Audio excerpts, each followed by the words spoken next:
du stade Ennio Tardini de Parme pour les grands débuts de l'histoire européenne du LOSC.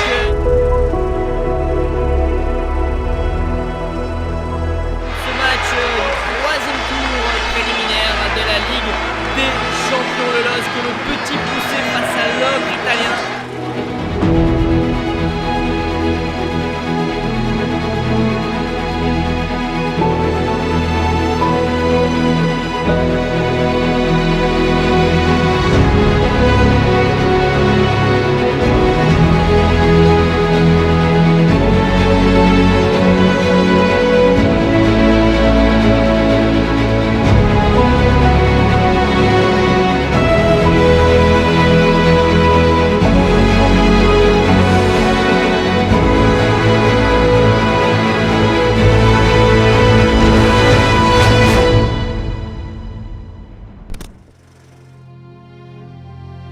Eh ben, écoute, il y a des frissons, un petit peu, des frissons qui commencent. C'est vraiment un moment historique pour LOSC, un des plus importants matchs de l'histoire de LOSC. Tout s'est passé tellement vite. 2 ans avant, LOSC était à 19e. Au 12e division, on pensait que c'est fini, on descend en 3e division. Même on pensait, les responsables politiques, parce que ça a été à cette époque, cette association de LOSC, ils voulaient arrêter le fonctionnement du club comme professionnel, amateur. 2 ans après, même pas 2 ans, 1 an et demi après, ils jouent match pour qualification pour Champions League contre une des meilleures équipes à cette époque d'Europe. Quand je regardais les joueurs qui jouent au Parme, bah, c'est quelque chose.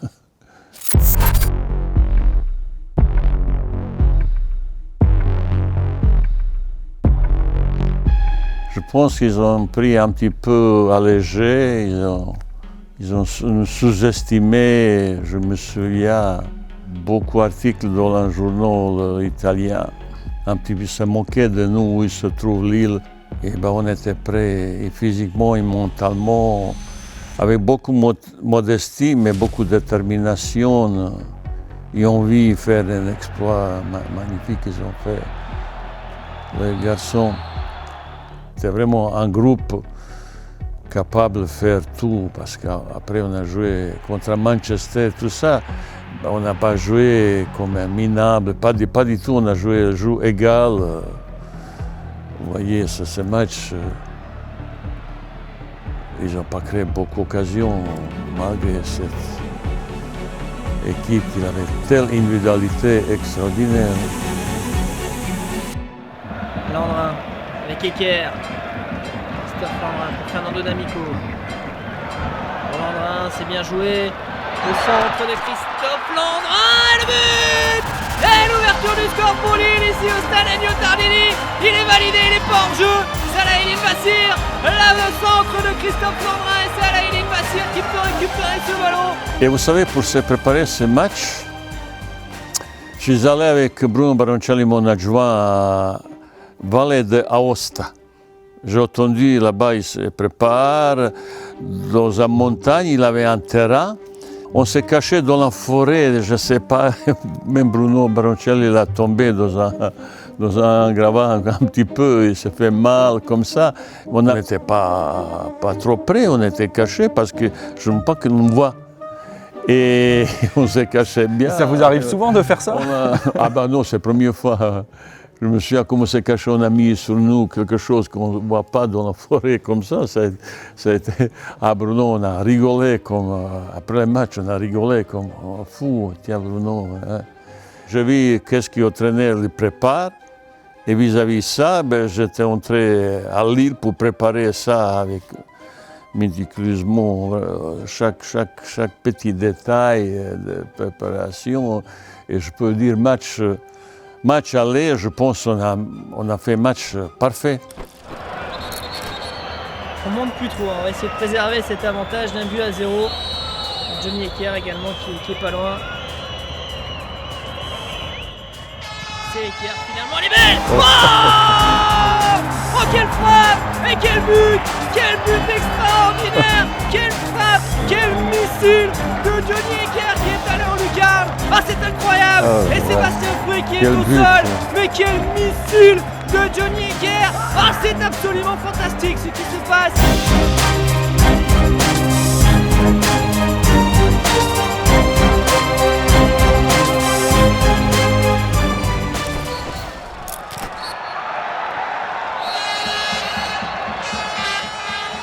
Bien sûr, après les matchs, j'attendais mon mot pour mon revanche.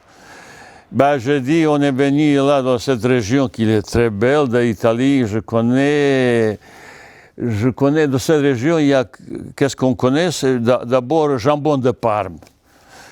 L'équipe de foot, je ne connais pas tellement bien, je ne sais pas. Oh là là, Londomadola, tous les médias italiens, ils ont été très fâchés, comme je moquais de lui, et ça a été un petit peu de ma part osé, mais j'étais tellement en colère après match, comme ils ont traité.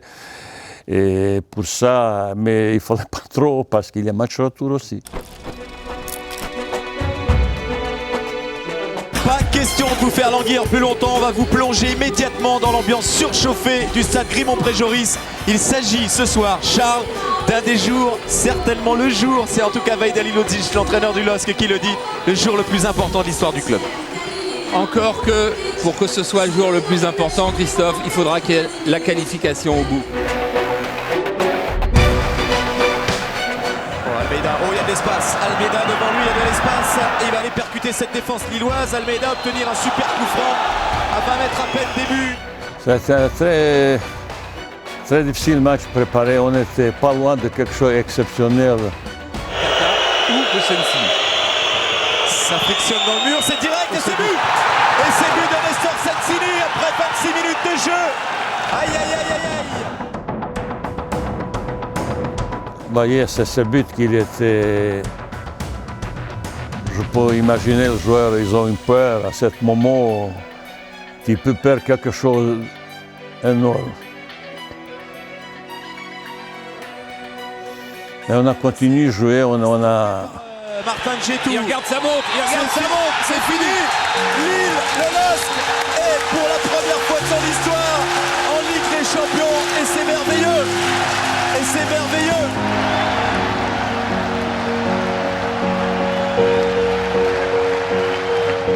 Voilà. Regardez ces différences après le match. Premier match et deuxième match, c'est vraiment quelque chose que tu ne peux même pas imaginer ça. C'est.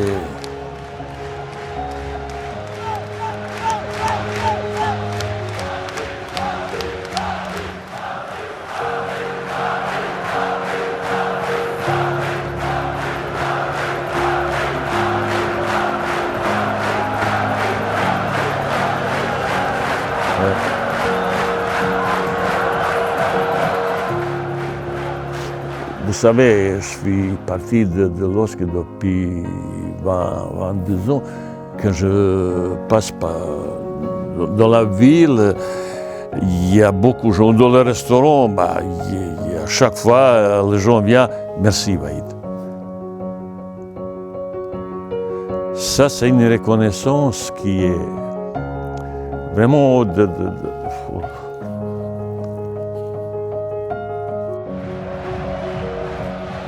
Il avait un groupe de joueurs, des entraîneurs, des dirigeants à côté. On a travaillé ensemble malgré les difficultés. Et je suis tellement fier de ce garçon. Même quand je parle, maintenant, ça me fait quelque chose.